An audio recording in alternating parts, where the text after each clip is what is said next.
I'm not scared of a housewife who has no job and no family like you. That's right, you're just trash, and trash doesn't matter. I get how you feel now. I'm leaving this house. Well, now you're homeless. Good luck with that, homeless lady. This is a good chance for Frank to move out. Let's get everything sorted. Take out the trash and clean up. They went to Frank's room and told him to pack his things and leave. I was planning to leave, but I never expected that even Frank would be kicked out too. My name is Amber. I'm 27 years old and a housewife. I recently married a man named Tom. He's 30, so he's 3 years older than me. At first, I thought he was mature and calm, like an older man should be. Since he often talked about his mother, I thought he was a good person who cared about his family. But after we got married, I found out what he was really like. On our wedding day, my mother-in-law was very kind to me. I thought we'd have a happy marriage. When we got married, Tom asked me to move in with his mother because his father had passed away a few years ago. He wanted to be close to her. I thought his mother was trustworthy, so I agreed to live with her. But as soon as we got married, both my mother-in-law and my husband changed. My mother-in-law started bossing me around, shouting things like, "Hey Amber, hurry up and bring me tea, and clean the bathroom and toilet." I didn't know if she was trying to scare me or if it was just because of her age. She would call me loudly and make me do all sorts of chores. What shocked me the most was discovering a roommate I had never heard about before. One morning, I was stunned to find a man I didn't recognize in the kitchen. I was so surprised and just stared at him. When he saw me, he introduced himself as, "I'm Frank, Tom's younger brother." I had never been told that Tom had a brother or that we had a roommate, so I was really surprised. Frank is 27, the same age as me. I asked my mother-in-law to introduce me to him. She said, "Oh, you mean Frank? Don't worry about him. He's just a recluse." I was shocked. How could she be so indifferent about her own son? She continued, "Your son is a recluse. I'm only happy with Tom. Frank is just a useless hermit. He only goes out for shopping and stays home the rest of the time." I was really shocked and disappointed by what she said. It was hard to believe that my mother-in-law changed so quickly after we got married. It's upsetting that she discriminates against her own son. Since I'm an only child, I didn't have any siblings to compare this to. I'd be devastated if my own mother treated me like that or ignored me. My parents have passed away. I envy those who still have their parents around. I wish that at least parents and children could get along well. I asked my husband about Frank when he got home from work. I thought brothers might get along, but my husband's response was cold. He said, "Just ignore him. He won't bother you." He dismissed the issue. It felt like he just forgot to mention Frank, and it was disheartening. Calling his own brother a ghost was awful. My husband didn't seem to care about family memories. He was just overly attached to his mother. After finishing my chores for the day, I went upstairs feeling regret about this marriage. Then I ran into Frank, who was heading to the bathroom. "You married my brother, didn't you?" Frank asked. "Yes, why?" "I'm sorry, it's nothing, but I won't say anything bad." "You should leave," he replied. "What?" "I'm sorry, but you should get a divorce." I felt a bit hurt and confused. I was shocked by how my husband and mother-in-law were acting. I married my husband because I loved him, so it's hard to believe he asked me to end our marriage after just one day. "It's none of your business. I can handle it. I'm a competitive person." "I'm sorry for saying that," Frank replied. "And I'm also sorry for my outburst," he said, bowing his head. I thought Frank seemed pretty strange. Until recently, I hadn't realized why my mother-in-law and I felt uneasy. He apologized so politely that I wasn't sure if he was sincere or just trying to warn me. As I was thinking about it, Frank said, "Excuse me," and went into his room. Even though my mother-in-law and husband think Frank is a reclusive weirdo, he seemed like a decent person to me. Maybe he just needs to be treated with proper courtesy.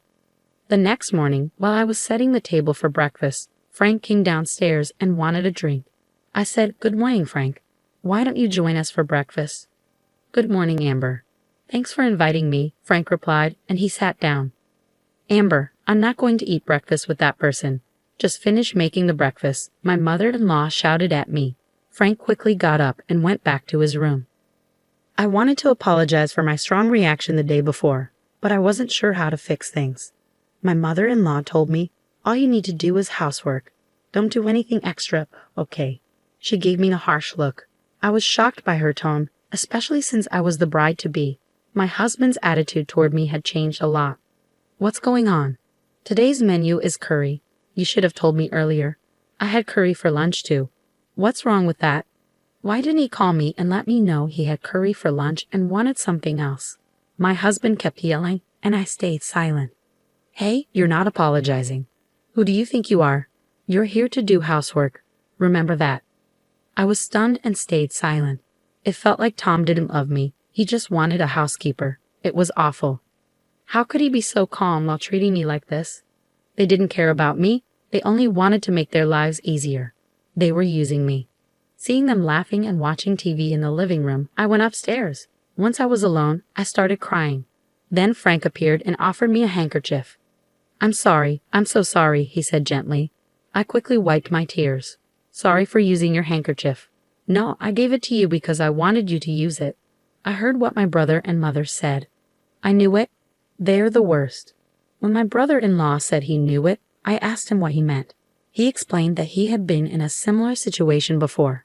My husband had promised to marry someone else. But because my mother-in-law and husband treated her the same way they're treating me now, she ran away just before the wedding. Hearing that made me feel a bit better. It meant that the way they're treating me isn't unusual for them. It's a pattern. I felt hopeless though. How could I have trusted this? But I had nowhere to go if my husband kicked me out. As a housewife, I wasn't allowed to get a part-time job, and I couldn't afford to move out on my own. I didn't know what to do and ended up crying. Then Frank said, if we keep talking here, it might look suspicious. Let's talk at a coffee shop next time, if you'd like. He gave me a piece of paper with his line ID on it. I nodded and went to my bedroom. I decided it was time to leave the house. My plan for survival was just beginning. I decided to visit the city office for some important matters and stop by the supermarket on my way home. I told my mother-in-law I was leaving and walked out of the house. I won't forgive you if you leave any chores undone, my mother-in-law said. When she saw that I had made sure everything was perfect, she grumbled that she wouldn't accept it if I was late for dinner. I pretended to agree and went to the coffee shop where Frank and I were supposed to meet.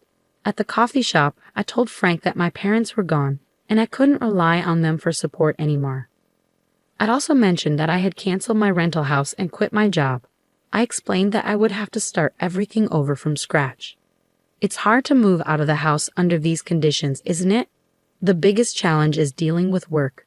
It feels like you're being controlled by your mother and husband all day. Frank then asked, Amber, can you draw? Huh? What do you mean? Well, can you? Yes. I went to art school before. Really? That's great. Yes, but how? Just in time. Another manga artist is looking for an assistant and you can work remotely. But I don't have a computer right now. I'll lend you mine since I'm not using it. Really? Thank you so much. But why do you have an extra computer? What do you do for a living? That's very kind of you to ask. You don't think I'm just a recluse, do you? No, not at all. You're very polite and well-groomed, so I don't think that. You work from home, don't you? Yes, I'm an engineer. An engineer? Yes. I used to work for a company, but now I have my own business. Wow, I didn't know that. I didn't realize you owned a business. Yes, it's easier for me to run my own company because I make the decisions. We also have web designers who work for us. Since we're a small team, we all work remotely from home. That must be why you're always at home. But your mother and Tom said you're just at home doing nothing. You haven't told them the truth. I don't see any point in telling them. True, but if you're such a good manager, why don't you go out more? It's because I first learned about Frank's thoughts here. He said, that's not about me. I need to introduce you to the manga artist. Frank quickly made a call, and soon we set up a remote interview. I was scheduled to talk with a manga artist on Wednesday. My mother-in-law usually had lessons and would go out afterward, so I could do the remote interview then. I made a good impression during the interview and was hired right away. They said they would mail the hiring documents to Frank. So for the job, everything was set. Next, we needed to find a new place. Frank said, I have a friend who works at a real estate agency and can get you a good deal. Who is this friend? He has lots of connections. We found a new place that met my needs and signed a contract. Just when everything seemed to be going well, I had an argument with my husband one night. Hey, where's dinner? My husband asked when he woke me up from sleep. He was a bit drunk, like he had just come home from drinking. Dinner? It's midnight. You said you weren't hungry because you were going out for drinks. Shut up. The king is home, and you don't even greet me. Now you say you won't cook. You're a bad wife. Useless. His words made me furious. What? Do you have any idea how hard I've been working with your mother for you? How can you act so superior? That's because you're my wife. You should support me and take care of the house. If you can't do your chores, don't argue with me. A wife who can't handle housework is like trash. As he said this, the door opened and my mother-in-law came in. You're like trash. Frank is trash too, and this place is a mess, my husband said, sneering. Yes, let's go. I need to deal with our trash. What did you just say? I asked. He opened a drawer and showed me a divorce paper. You're no good to me anymore. I'm going to find another wife who can do your job. I'm divorcing you. Get out of my house. You think of your wife as just a servant. Don't worry about what you've said. I hope you regret it someday. What are you talking about? I'm not scared of threats from a housewife with no job and no family like you. My husband left and my mother-in-law laughed. That's so true. You can't do anything about it because you're just garbage. Well, I understand how you feel now. I'm moving out of this house, I said as I signed the divorce papers and left. I put the papers in my bag and started packing my things. My mother-in-law and husband watched me with grins on their faces. Now you're homeless. What are you going to do now? Well, that's none of our business. Good luck with that, homeless lady. Oh, and Frank should get out of here too. Yeah, let's clear the place out. After we get rid of him, we'll tear down this wall, remove it, and connect it to my place. It'll be much bigger and more comfortable. My husband and mother-in-law were already planning what to do next. They went to Frank's room and told him to pack up and leave. I was going to leave anyway, but I never expected Frank would be kicked out too. I regretted letting my emotions get the best of me and having that fight. I'm sorry, Frank. It's my fault. No, don't worry. I've realized I can't live with those people anymore. Plus, I've got something new I'm excited about. Maybe that fight was a blessing in disguise, Frank said with a smile. I was relieved he wasn't upset about leaving. 2 days later, on Wednesday, when my mother-in-law was out of town, Frank and I called a moving company and moved out.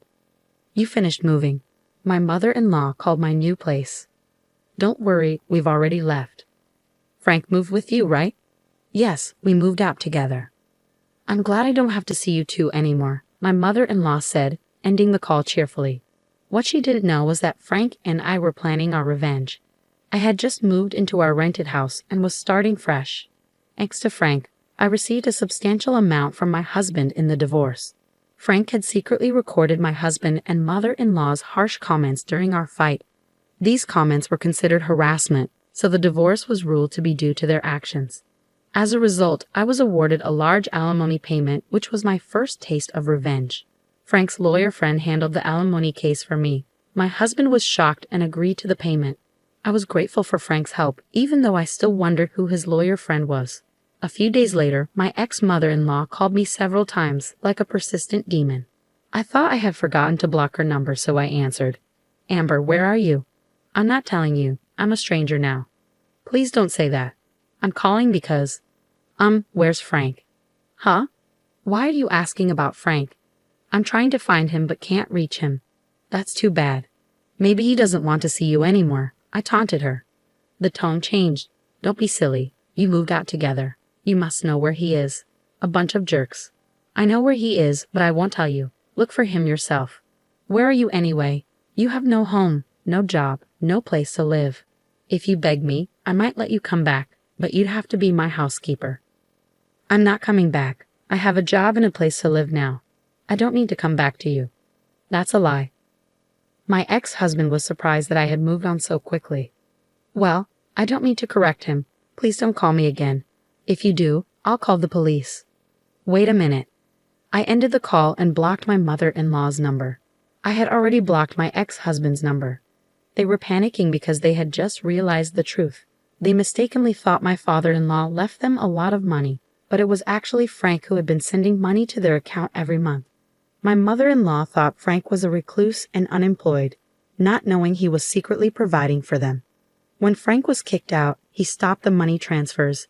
They must have realized who had been supporting them. But it was too late. Frank had already cut ties with his mother and brother. My ex-husband had no money to pay the alimony, and my ex-mother-in-law relied on the money Frank used to send. Without it, she was in trouble. They got what they deserved, and I felt no sympathy for them. By the way, Frank bought a luxury flat in Tokyo and is living comfortably. He kept his promise to his father, who loved him despite the cruelty from his mother and brother. Frank supported them secretly to fulfill his father's wish. The two who kick out such a kind-hearted person are the worst. I met Frank once after we moved out. He said he made a promise to his father, and I agreed. I hope he finds happiness. I was grateful for Frank's support, and he's an important person in my life. A year later he proposed to me, but that's another story. It's surprising how someone can change so much after marriage. It's like a marriage scam. I'm glad to be married to a reliable person now. Despite the challenges, I'm happy with how things turned out. Thank you for watching until the end. Please subscribe to our channel if you liked it. See you in the next video.